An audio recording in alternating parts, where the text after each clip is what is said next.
Guys, we're here with Eddie this afternoon.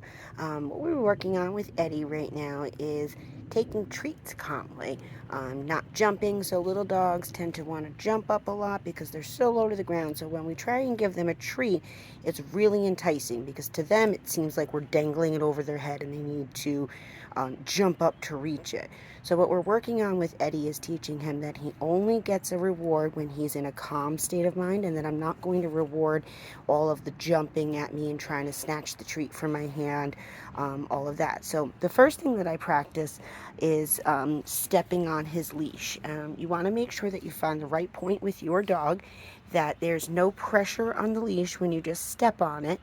But when he jumps off the ground, you'll see, watch when I, oh, he's getting good. Okay, so you can see he jumps off the ground, and it's just enough that he gets a correction as soon as his paws leave the ground.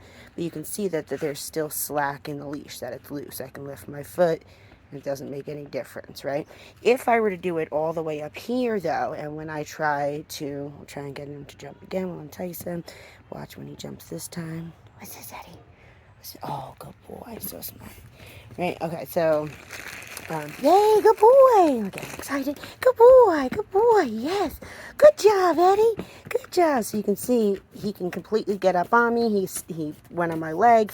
It was no big deal, and the pressure's not doing anything. We are keeping him in place, but it's not giving a correction. So if I do it right here, we have a way to stop that behavior as soon as it happens, and it's the leash giving him the correction, which he's already starting to understand. Pressure on the leash means calm down. It doesn't mean just go into a sit position, it means relax. So as soon as he does this, hyper jumping up kind of motion, he gets that calm down. And I, as a handler, don't even have to do anything. It's a self-correction, which is great.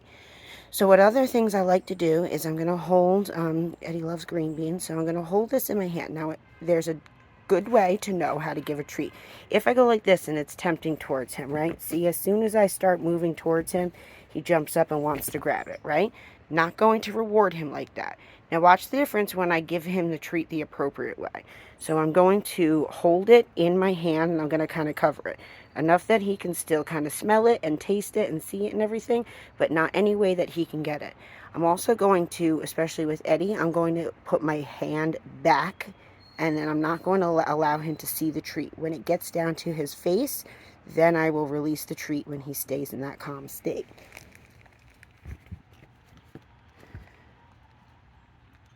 Right, so much nicer. He left just a little bit, but as soon as he got that correction, he went right back into his calm state. Right, so again, I'll show you the difference. I go nice and slow. As soon as those paws leave the ground, I take the treat away. Kind of whip it right away, right? Wait. Wait. Wait. Good boy. Right, so I release the treat when he's being calm, and we're reinforcing calm behavior with him right now. So you notice there was a little bit of tension on the leash, so I want to make sure I back up. This leash is only supposed to be there as a correction tool. We don't want it to be putting any pressure on him when he's just being good. That was fantastic. Good boy, Eddie. Good job. Now I can start making my way up the ladder. Hopefully I can do that without applying pressure on the leash this time.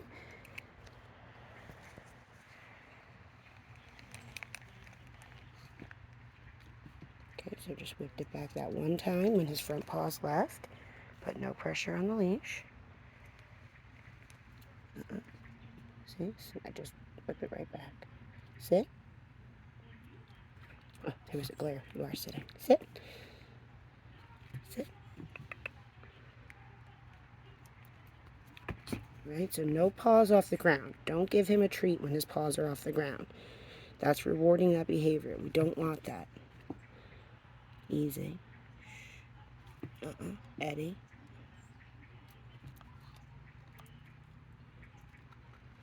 Okay, so I was very persistent about that. That if your paws leave the ground, you don't get the green bean. We have to make sure he understands I only get this when I'm in a calm state. If you reward him when paws are off the ground, you're telling him that it's okay for you to jump on him.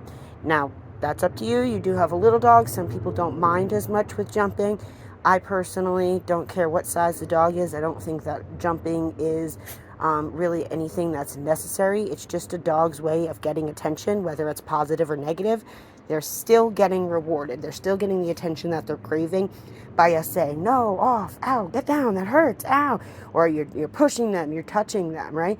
So they're really getting what they're wanting, pay attention to me. And even though it was a negative pay attention, you paid attention. So if we teach them that we don't reward that behavior, we ignore that behavior, they'll know that good things come when they're in a calm state of mind, redirections or ignoring or, various other things when they're in that other state of mind. Good boy, Eddykins.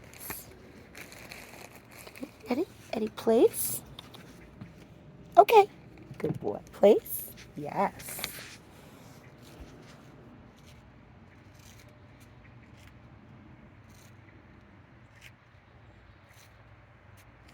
Okay. Good. Off. All right, so right there, just kind of put my knee out. See how he's already, he was all excited when I released it. He's like, yay, look how good I did. He ran over to me. And he was already got realizing with me, just from a few minutes of practicing, oh, she likes when I'm kind of just sitting here. She likes that. So I'm going to do that instead. Now, if you always reward that kind of behavior with him and you show him this is the behavior I like, that's what he's going to strive to give you because he wants to please. Eddie, place. Oh, come here. Come here. Place. Good. Good boy. No. Place. Yes, good boy. Okay, so he got excited. I told him to calm down, and I do that just by going like this and kind of whipping my wrist the other way. Take it back. Take it back. Reward. Okay. Sit. Okay. Good. Sit.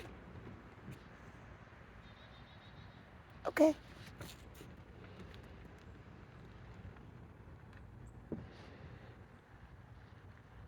Good, Eddie. Good boy. Okay. Okay. Good boy. Place? Yes.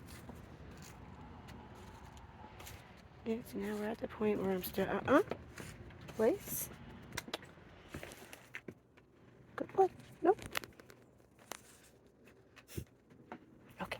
Good. Place? Yes. Good boy. Okay, so now we're at the point on place where we are going to start adding some more distance and duration and distractions with him. Now, distractions in the beginning are very simple. Just moving around a little bit is a distraction. Bending down, patting your legs, making kissing noises.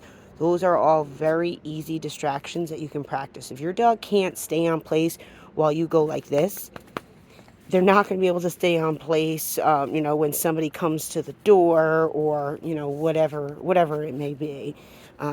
So those are the easy distractions. You want to start at the bottom of the ladder and work your way up. Excuse me. Starting with just easy things, like I said, just moving around a little bit. Okay, good job, Eddie.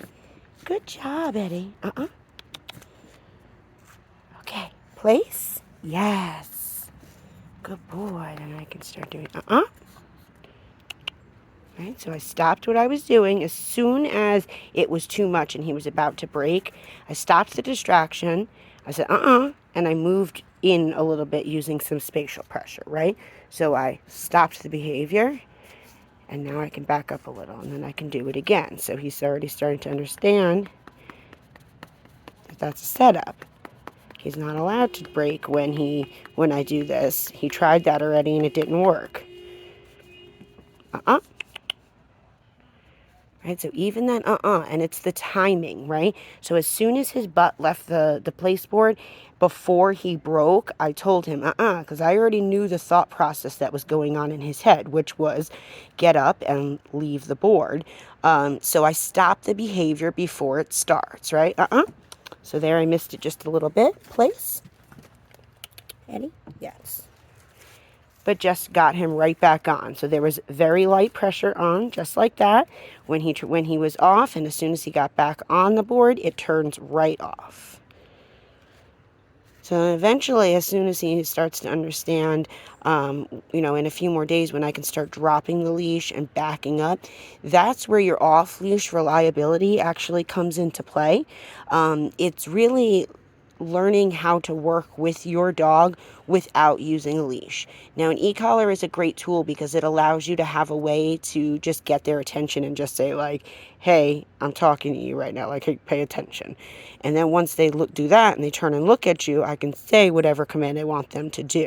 So if you have a good recall set on your dog and your dog respects you, that if you go, Eddie, Eddie, right? That's key to off-leash reliability.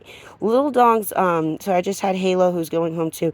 She didn't do an e-collar program, and I actually had her going off-leash. I even let her out to use the bathroom and stayed at my door the other day while it was raining, and she ran right into the field. She used the bathroom. She came running right back.